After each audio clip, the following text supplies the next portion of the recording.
Yeah, coming up finals week, it's nice to get through that part of the end of the semester and stressful time for our student athletes. And this group is outstanding in the classroom, so that was trying week. Coming off a loss that we felt like that it was a game we did a lot of really good things in. We had a great opportunity to win it. They made a play at the end. I think we've tried to continually work on situations.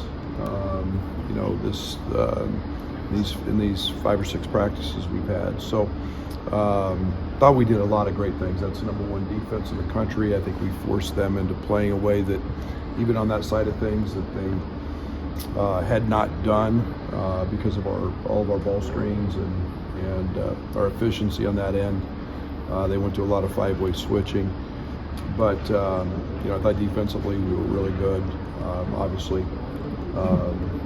the Gainey kid made the play, but now we get the Braggin Rights. 44 years of what I think is one of the intriguing rivalries in all of college basketball. I think these are the games that are so good for our sport,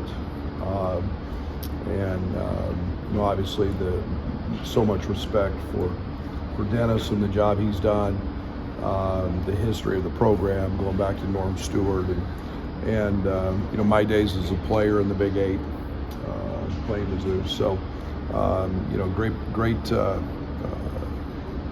great team this year. They're doing a lot of really good things.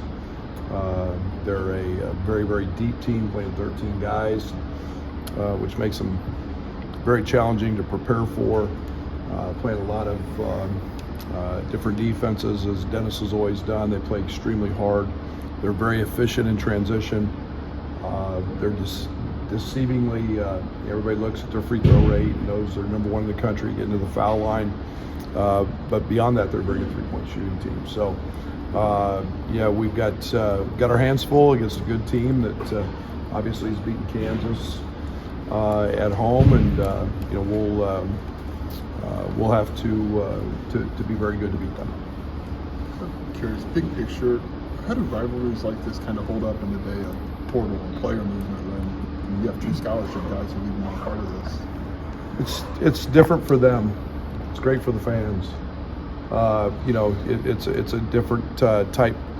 It's just another game for our guys, and that's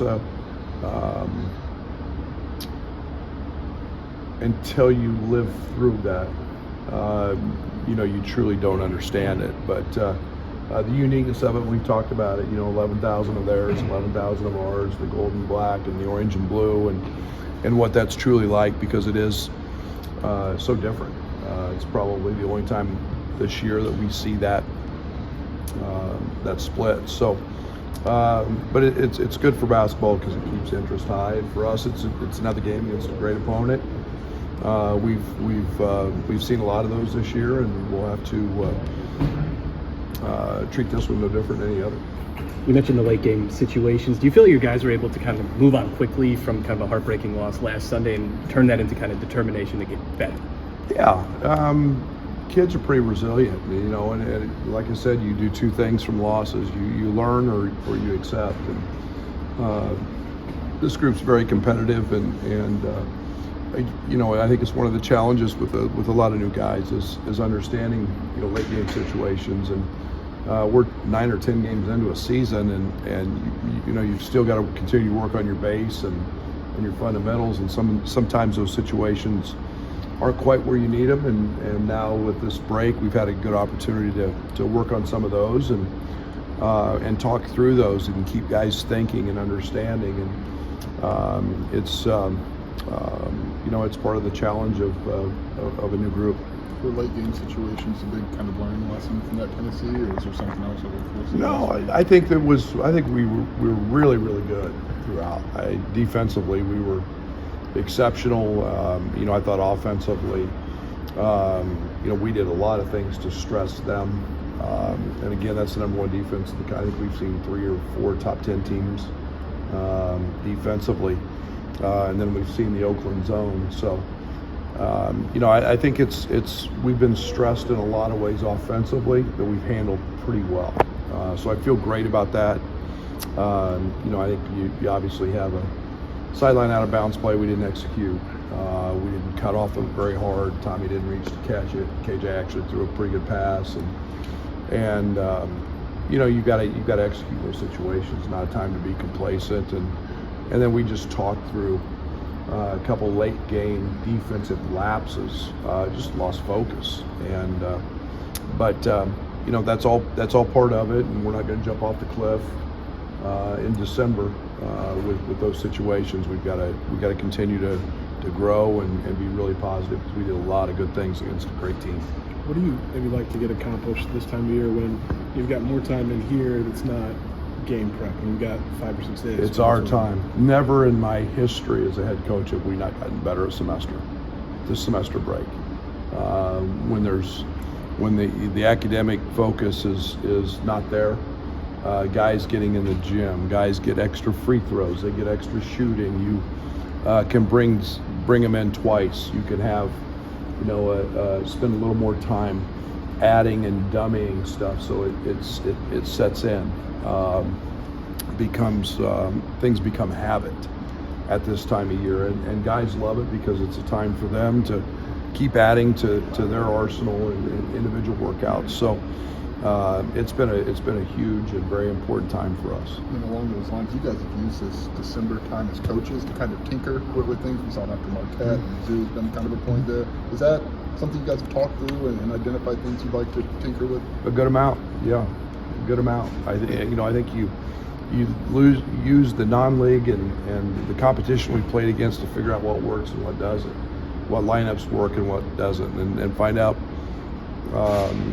different see different things that you come across. We've thrown actually quite a bit out there on the offensive side, and some of it we're not running near as much, and some of it we're continuing to add and grow to in certain packages. So it's a great time of year to do that, and again, it's not jump off the cliff time because we lose a game. It's time to realize that this group's 10 games in and continuing to get better every day. What's Dre giving you in his minutes off the bench? A lot. He hasn't shot the ball particularly well for a guy that is a really, really good shooter. Defensively, he's been outstanding. He's a guy that competes extremely hard. He's a guy that athletically has quickness that we really like on the ball. He's a guy that can really get going offensively and get his own shot. He is an elite hard shot maker. But his leadership, he's been a guy that hasn't been afraid to step up into that role. So those are all things that have been really positive for us. He talked about there not being a drop-off defensively when he came in for Kyle and having that same intensity. What does that do to the other team when there's not a break? They've had Kyle in for 6 minutes and it's great. Yeah, that's what we always look for in terms of production off the bench, is a defensive step up or keeping it the same. We don't want to drop, and that's it. And we look for the same thing on offense. And we get a defensive lift with Draven. We get it with Merez. We get it with a little offensive punch with Will, and things change a little bit schematically for the other team when those guys come in the game. So